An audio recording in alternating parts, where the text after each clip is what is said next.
की बाईने राजकारणात यायचं नाही. इथली जी पुरुषी अत्यंत म्हणजे एक सगळ्या पुरुषांबद्दल नाही म्हणता येणार, परंतु पुरुष प्रधान संस्कृतीतली एक जी अहंकारी पुरुषी अहंकारीनं पछाडलेली जी मानसिकता आहे, ती मानसिकता महिलांचं नेतृत्वच सहन करू शकत नाही. म्हणजे एकीकडे आम्ही असं म्हणतो की जिच्या हाती पाळण्याची दोरी ती जगाचा उद्धार करी, जिच्या हाती पाळण्याची दोरी ती जगाचा उद्धार करी असं म्हणताना तिच्या हातात फक्त आणि फक्त पाळण्याच्याच दोऱ्या दिल्या गेल्या पाहिजेत. तिच्या हातात कुठल्याही प्रकारे सत्तेच्या दोऱ्या देता कामा नये. मग इथली राजसत्ता, इथली धर्मसत्ता, इथली अर्थसत्ता या कुठल्याही सत्तेच्या दोऱ्या तिच्या हातात असू नयेत. किंवा बाईची अक्कल काय, बाईची अक्कल चुली पुढे, बाईने जास्त काही डोकं लावायचं नाही. जेव्हा ती बाई 4 भिंती ओलांडून बाहेर येते आणि तुम्हाला प्रश्न विचारते, इथल्या व्यवस्थेला डोळ्याला डोळा भिडवून ती काही बोलू पाहते. अगदी काल परवा मागच्या महिन्यामध्ये प्रज्ञा दया पवार यांच्या संबंधाने झालेली गलिच्छ वक्तव्य किंवा सोशल मीडियावरून प्रज्ञा पवार यांच्या संबंधाने आणि ज्या पद्धतीने अत्यंत घाणेरड्या पद्धतीने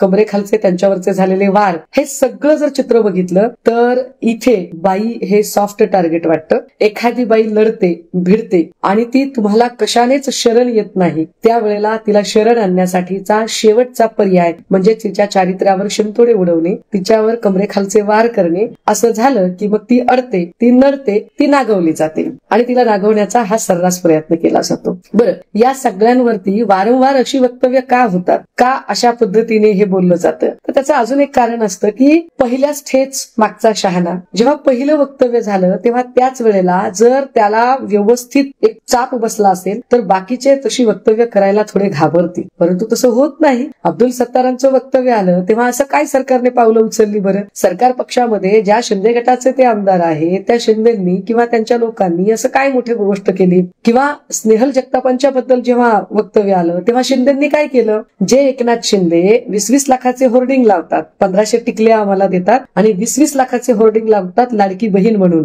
तुमची बहीण आम्ही कसे आहोत? तुमची बहीण फक्त व्यापारी तत्वावर दाखवण्यासाठी आहोत का? कारण आमचे भाऊ आमच्यासाठी कधी जाहिरात करत नाही. आमचे भाऊ आमची काळजी घेतली म्हणून सर्दी, पडसं, खोकला, काही आजार झाला म्हणून दवाखान्यात नेलं तर त्याला दवाखान्यातल्या औषधोपचाराच्या खर्चाचा बॅनर लावत नाही, जाहिरात करत नाही. आमचे भाऊ आमच्या सुखादुःखामध्ये रात्री अपरात्री फोन केला तर बहिणीचा फोन आलाय म्हणून रात्री अपरात्री धावून जातात, त्याचं कुठेही रील बनवत नाहीत आणि ते रील्स बनवून ते सोशल मीडियावर टाकत नाहीत. कारण आमचे जे भाऊ असतात त्या भावांना बहिणीच्या प्रती आपली जबाबदारी आहे, आपण उपकार केले नाहीत, जाहिरातबाजी करायला आपण काही फार मोठा तीर मारला नाही याची त्यांना कल्पना आहे. त्यांना बहीण भावांच्या नात्याची आबरू आणि त्याचा मान सन्मान, त्याचा आब माहित आहे. पण ज्या पद्धतीने सत्ताधाऱ्यांकडून एकीकडे आम्हाला बहीण म्हणून स्वतःचं उदात्तीकरण करून घेतलं जातंय, पण दुसरीकडे 1500ची खैरात देऊन वारंवार आमची मर्यादा, आमचा मान, आमचा आत्मसन्मान, आमचं स्त्रीत्व, आमचं चारित्र्य या सगळ्यांशी खेळण्याचा जणू 1500 रुपयात तुम्हाला परवानाच मिळालाय अशा पद्धतीने केलं जातं, तेव्हा आपण काय करावं? बरं, या सगळ्यांमध्ये एकावरही केस झाली नाही. म्हणजे एवढं वक्तव्य केल्यानंतरही ना भरत गोगावलेला काही झालं,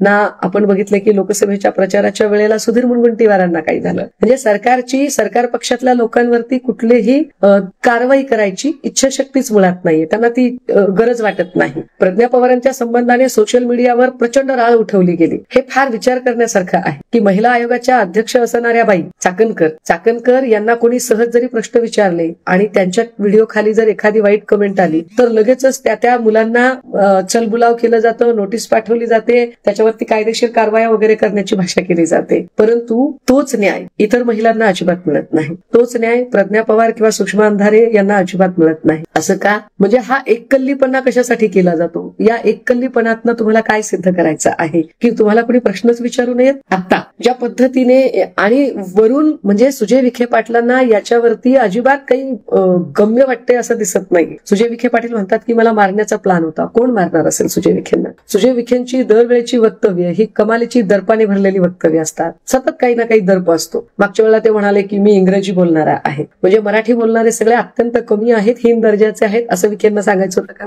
आता सुद्धा ज्या पद्धतीचं गलिच्छ राजकारण केलं जातं आणि राजकारणातल्या महिलांना टार्गेट केलं जातं, या या सगळ्यांच्या मध्ये एकाही म्हणजे एक FIR करण्यासाठी रात्रभर जर महिलांना पोलीस स्टेशनच्या समोर थांबावं लागत असेल तर किती महिला सुरक्षित आहेत बरं? इथं किती महिलांना सुरक्षितता मिळणार आहे याचं उत्तरच त्यांना देता येत नाही. यावर आपली काही बोलायची जबाबदारी आहे असं सुद्धा गृहमंत्र्यांना वाटत नाही. गृहमंत्र्यांना वाटलं पाहिजे. काही लोक म्हणतील याच्यात काही गृहमंत्र्यांचा काय संबंध आहे, गृहमंत्र्यांना कशाला मदत घेताय? तर त्या सगळ्या दुबळ्या जीवांना, त्या सगळ्या अज्ञान आणि शूद्र जीवांना हे सांगितलं पाहिजे की गृहमंत्री देवेंद्रजी आहेत. देवेंद्रजी महाराष्ट्र भाजपाचे नेते आहेत आणि महाराष्ट्र भाजपाने भाजपाची उमेदवारी डॉक्टर सुजय विखेंना दिलेली आहे. तुम्ही अशा माणसाला उमेदवारी देता जो माणूस महिलांचा अपमान करतो, जो माणूस महिलांना अशा पद्धतीने वागवतो? बरं, त्यांच्या स्टेजवर जेव्हा हे सगळं होतं तेव्हा एकट्या वसंत देशमुखांची ही जबाबदारी येत नाही. वसंत देशमुखांच्या सोबतच वसंत देशमुख ज्या स्टेजवर बोलतात त्या डॉक्टर सुजय विखेंची सुद्धा जबाबदारी असते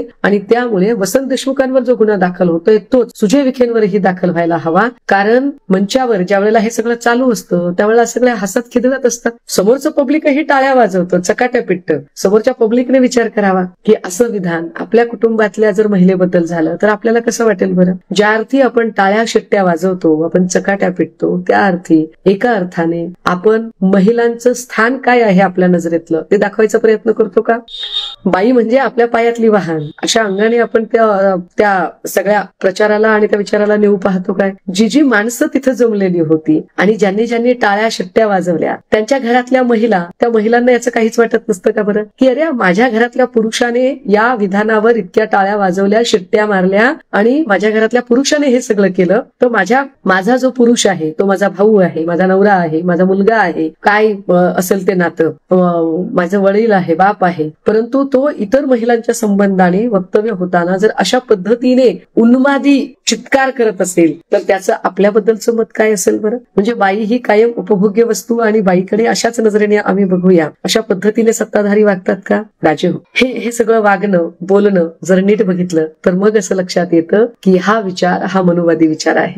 हा विचार हा चातुर्वर्ण व्यवस्थेमध्ये एकीकडे तर वर्ण व्यवस्था आहेच आहे, पण पाचवा वर्ण म्हणून इथल्या महिलांना सुद्धा प्रताडित करण्याचा जणू अधिकारच या सगळ्या मानसिकतेला दिलेला आहे की काय असं वाटायला लागतं. ही व्यवस्था कुठून निर्माण होते? तर जेव्हा तुम्ही संविधानिक व्यवस्था नाकारता तेव्हा ही अशा पद्धतीची व्यवस्था जास्त फोपवायला लागते. एकीकडे संविधान सांगत आहे की जेंडर वाईज होता कामा नये, जेंडर डिस्क्रिमिनेशन असता कामा नये, कुठल्याही प्रकारे कुठल्याही पातळीवर लिंगभाव होता कामा नये, परंतु त्या सगळ्यांना समान वागणूक द्यावी असं घटना सांगते, कायदा सांगतोय. परंतु तो कायदा बाजूला ठेवून जो कुणी आमच्या नेतृत्वाला चॅलेंज करेल, जो कुणी आमच्या नेतृत्वाला प्रश्न विचारेल, जो कुणी आमच्या नेतृत्वावर एक सवाल उपस्थित करेल, आम्ही त्याला मुद्द्यांनी प्रतिवाद करणार नाही, तर्काने प्रतिवाद करणार नाही. तर आम्ही जर प्रश्न विचारणारी बाई असेल तर आम्ही डायरेक्ट तिच्या बाईपणावर हल्ले करू. हा भ्याडपणा आहे, हा पळपुटेपणा आहे. ज्या अर्थी तुम्ही या पद्धतीने बोलता वागता याचा अर्थ असा की लॉजिकली मुद्देच असतात की एखाद्याला आपण देत नाही, प्रश्न विचारल्यानंतर त्या प्रश्नांची उत्तर देण्याच्या ऐवजी, त्या प्रश्नांवरती काही मांडण्याच्या ऐवजी, मला लॉजिकली बोलण्याच्या ऐवजी तू बाई आहेस ना, तू डोकं लावायचं नाही.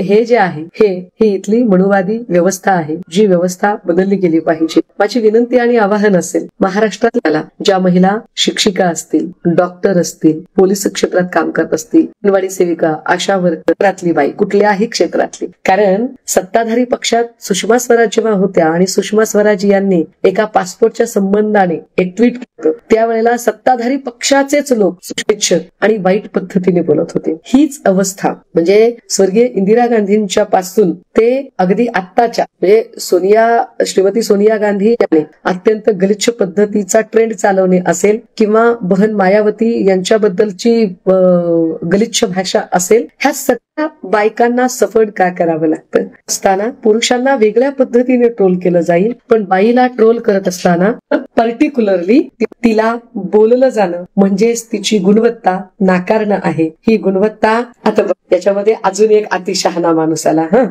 म्हणजे एखादी व्यक्ती काही चांगलं मांडू शकते, बोलू शकते आणि ती व्यक्ती आहे, वेदर इट डझंट मॅटर, ती व्यक्ती आहे हे जास्त महत्वाचं आहे आणि व्यक्ती म्हणून आपण तिला वागवणं जास्त गरजेचं आहे. जे हो, अगदी सोशल मीडियावर सुद्धा तुम्ही तेव्हा तुमच्या कमेंट या तुमच्या कुटुंबाचे आणि तुमच्या नेतृत्वाचे संस्कार सांगत असतात. एखादा पुरुष एखाद्या कमेंट करतो तेव्हा त्याचा स्पष्ट अर्थ हा आहे की तो त्याच्या कुटुंबातले आणि त्याच्या नेतृत्वाचे काय संस्कार आहेत आणि महिलांची त्यांची विचारसरणी काय आहे ती विचारसरणीच तुम्ही इथे. मला वाटतं की या घटनेचा निषेध तर झालाच पाहिजे, परंतु अशाच छोट्या छोट्या घटनांमधून महिलांच्या प्रती बोलण्याची वृत्ती बळावत जाते. ती वृत्ती पायबंद घालण्यासाठी या संपूर्ण निवडणुकीमध्ये मतदारांनी हाही विचार केला पाहिजे. 1500ची खैरात हवी आहे की आम्हाला. मला खात्री आहे की आपण महिला सुरक्षेच्या संबंधाने निश्चितपणे फार काळजीने विचार कराल.